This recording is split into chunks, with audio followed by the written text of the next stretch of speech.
Hello everyone, welcome to Cornflower Crafts. My nickname is Corn. And today I'm joining in on the open collab, which is hashtag projectsharethursday. Mary Ellen is our hostess, and she will always come by, and if you decide to enter in on this open collab, she welcomes everybody and show what project you're working on.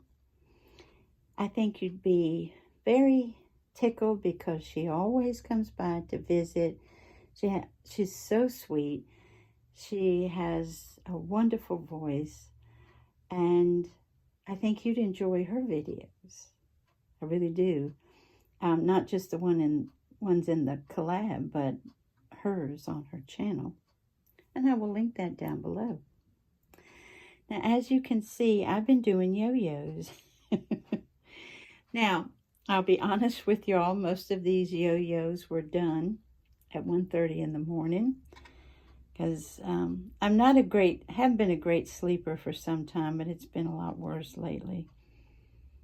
And I've mentioned before the reason why. So, anywho, so this is what I've been doing. Now, I've never made a yo-yo before, y'all.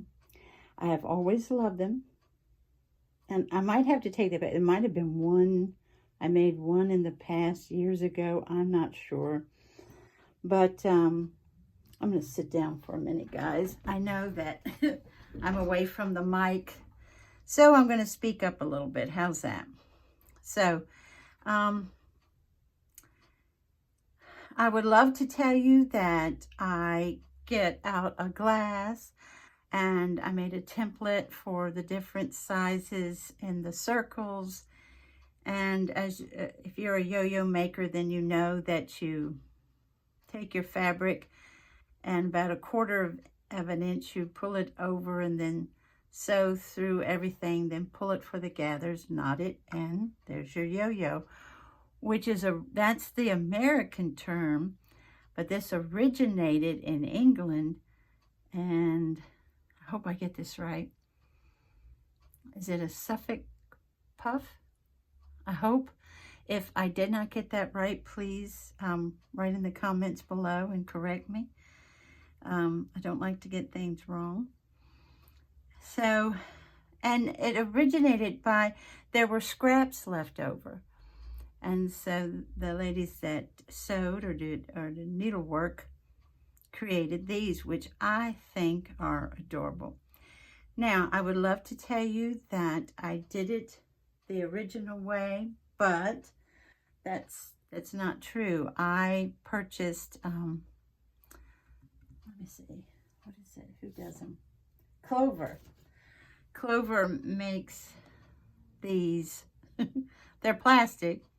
You might look up if you'd like to see what I'm talking about. I guess you could put in the search engine, yo-yos made with clover. Just that, and I think it would come up.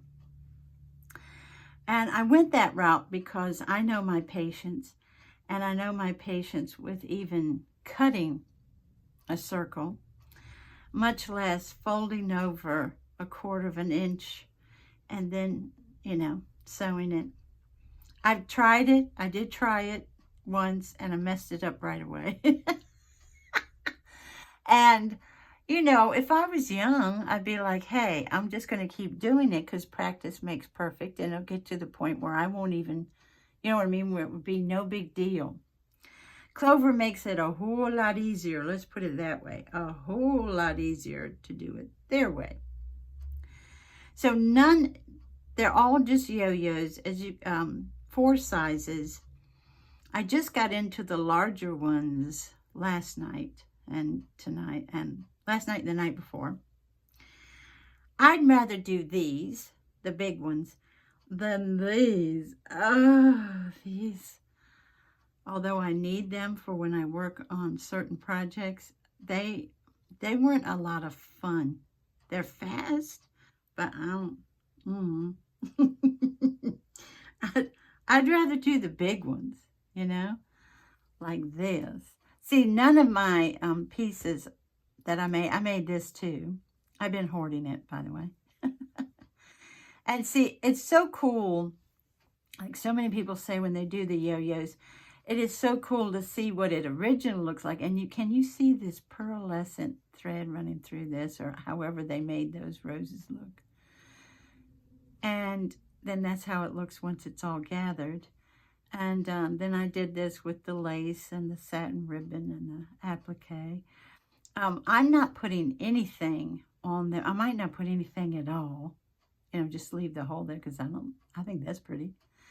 But I'm not going to put anything on them until I use it for a project. Do you know what I mean? Because I don't want to be like, oh, if it didn't have that on it, I could use it. That kind of thing. I'm just going to grab some of the, look at this on the, this is from Joann's, y'all. I remember getting this at Joann's Fabrics for, I think it was 50% off at the time. And, well, there's one of my hairs on there. Sorry, guys, that's not pretty. And then this one, do you all remember the sheet? This is a Ralph Lauren sheet that I got years and like 10 years ago, maybe even longer, at a thrift store for $2. And it was either king or queen. And I've gotten so much use out of that. But this being thicker cotton was not a whole lot of fun to sew in those clover tools, I guess we call them. Then this is a little chiffon ribbon rose I did. That tutorial, not from me, but from someone else, is on YouTube. You know, just showing you things you can put in there. You might want to put in there, or you might be like, no, I don't want to. Or like with this one, you could, look at this. This is a striped one. And look how that turns out. How fun is that? And you can just sew a button in the middle. And what you could do is after it's sewn on, if you have super, super narrow ribbon, put a bow on the top of that. Speaking of bows, I'm going to also say that I'm joining in on hashtag the open collab, hashtag die cut with me Mondays, because, and she said you can do it post it any day, because I did get the wool blend felt, and because people were saying it cuts like a dream. It's not cheap, y'all. It's partially wool and partially rayon, but, and it's not super thick like some of the craft felt is. But see, here's the bows. Do you all remember that piece of fabric? It's bows and little tiny blue flowers. And then I thought that might be cute. But again, it just depends on the project. Now this baby won't stay because it's so slick. This is a wooden button. And how cute would that be? You know, just sew that right in the middle there. Handsewn and I are partial to this one. This is just white with just a tiny pink rose here and there. And then this is a button, and you sew it in like so. You know, so much you can do with buttons, beads. Here's another button for this one. It's one of the blue and white fabrics I have. How cute would that be? With white thread. Well, you can do the blue too. See, they are so slick. They're like, I'm not staying. And then do you remember, this is one of the beads that I got my last haul. And just put your needle right in the center there and sew that on. How cute is that? That little pink bow. Pink bow on a yo-yo. And see, here's the beads. Here's a bead, a pearl, another kind of button, another button here. You all might get a kick out of this. You know how I love my teddies? Well, this is a teddy bear wooden button. How cute is he? I was wondering, to get the eyes like that, to, you know, make him look adorable.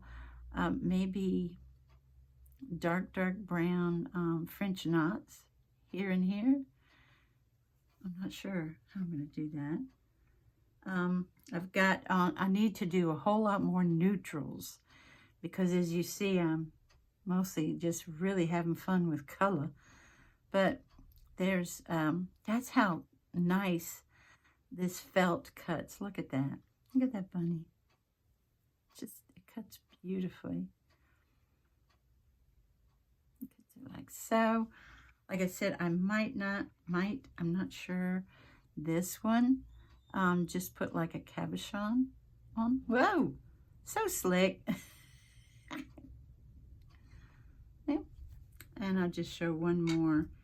And for the teeny tiny ones, I do have a bead in one of them. I can show that, and then and look how sweet this, you know.